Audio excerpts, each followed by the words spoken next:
Hello traders, FX Pip Collector here. Today is Wednesday, July 24th, and this is my recap of the top viewed videos of the day. And gold versus the dollar came in number 2 today, so we're going to do a quick recap.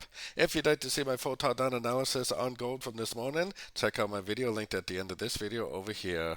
So gold is definitely pushing down very hard, as you can see, with the fact that this move over here is a trend, and it's actually almost a perfect wave trend. This definitely could be like either a wave A or a wave 1. This move up could definitely be either a wave B or a wave 2. I would actually kind of expect to see more of a three-way pattern like this before it actually really did continue the downtrend. Make like an A, a B, and a C of either wave B or wave 2.